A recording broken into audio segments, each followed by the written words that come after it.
नमस्ते दोस्तों, welcome to all about movies with दीक्षांत।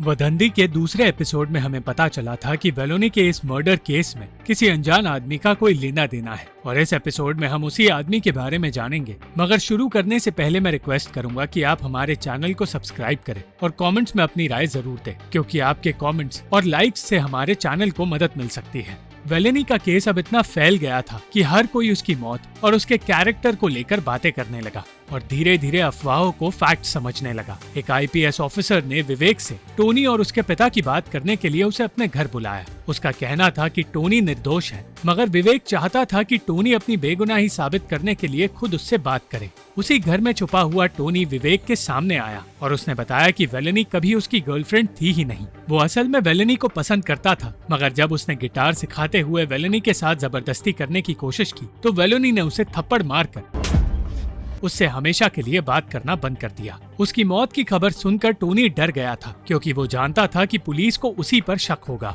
इसलिए वो शहर छोड़कर भाग गया। इस दौरान जंगल में शिकार करते हुए कुछ शिकारियों के सामने डॉक्टर पॉल राज आए, जिसने वेलोनी की बॉडी का पोस्टमार्टम किया। पॉल राज वही डॉक्टर था जिसने रामाराव को ओतापारई के बारे में बताया था, और जो शिकारी पॉल राज के सामने आए, ओतापारई की वो जगह उन्हीं लोगों की जगह थी। रामाराव पॉल राज से मिलना चाहता था, मगर पॉल राज ने उसे अगले दिन आने के लिए कहा। वेलोनी के केस को अब किसी नॉवेल की कहानी की तरह पेश किया जा रहा था और सेतु रमन यही चाहता था। वो ऐसा इंसान था जो बड़े से बड़े पॉलिटिशियन की न्यूज को भी इसी तरह पेश करता है। विवेक ने जब पॉल राज से ओतापारई में मिले कपड़े के टुकड़े के बारे में पूछा तो उन्हें उन 3 शिकारियों के बारे में पता चला। वो शिकारी असल में एक पॉलिटिशियन के लिए काम करते हैं और जिस जगह कपड़े का टुकड़ा मिला उस जगह का मालिक वही पॉलिटिशियन है।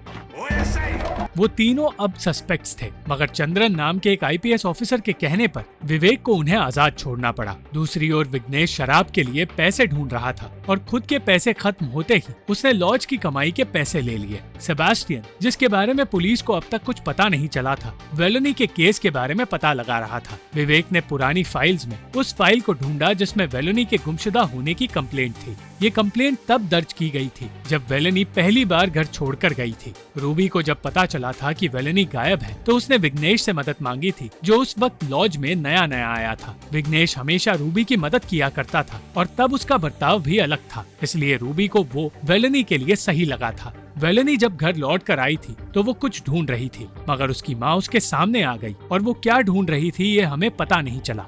ये सब कुछ पढ़ने के बाद विवेक ये सोचने लगा कि आखिर लौटने से पहले 2-3 दिनों के लिए वेलोनी कहाँ गई थी। इस बारे में जब उसने एलेक्स से बात की तो उसने बताया कि उसके दोस्त के दोस्त का कहना है कि वेलोनी का कैरेक्टर ठीक नहीं है। ये सुनकर हंसते हुए विवेक ने एलेक्स को एक बात बताई। उसने बताया कि कॉलेज में वो डायना नाम की एक खूबसूरत लड़की से प्यार करता था। उन दोनों का रिलेशनशिप शुरू हुआ, मगर एक दिन विवेक के किसी दोस्त के दोस्त ने उसे बताया कि डायना का किसी और के साथ अफेयर है। उसने लोगों की बात मानकर डायना को छोड़ दिया और किसी और से शादी कर ली, मगर डायना ने विवेक की शादी होते ही अपनी जान ले ली। जिसके बाद विवेक को पता चला कि डायना सिर्फ उसी से प्यार करती थी और उसके अफेयर की बातें सिर्फ एक अफवाह थी। इसके बाद विवेक वेलोनी की बेस्ट फ्रेंड से मिलने गया, जिसने उसे बताया कि वेलोनी विघ्नेश के साथ सिर्फ अपनी माँ की वजह से थी। विवेक इस केस में इतना खो गया था कि वो 24 घंटे वेलोनी के बारे में सोचने लगा। विवेक ने एलेक्स से कहा कि उसे विघ्नेश के कॉल रिकॉर्ड्स लाने होंगे और रिकॉर्ड्स देखने पर उसे पता चला कि कत्ल के दिन विघ्नेश बार बार एक ऐसे इंसान को कॉल कर रहा था जो केरला में रहता है, और उस नंबर के मालिक ने बताया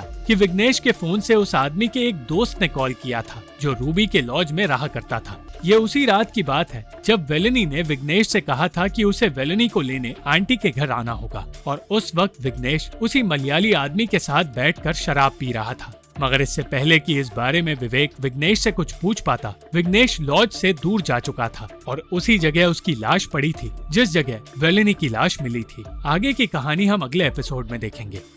thank you for watching this video. अगर आपको ये वीडियो पसंद आई तो इस वीडियो को लाइक, शेयर और इस वीडियो पर कमेंट जरूर करें और इस चैनल को सब्सक्राइब करना मत भूलना।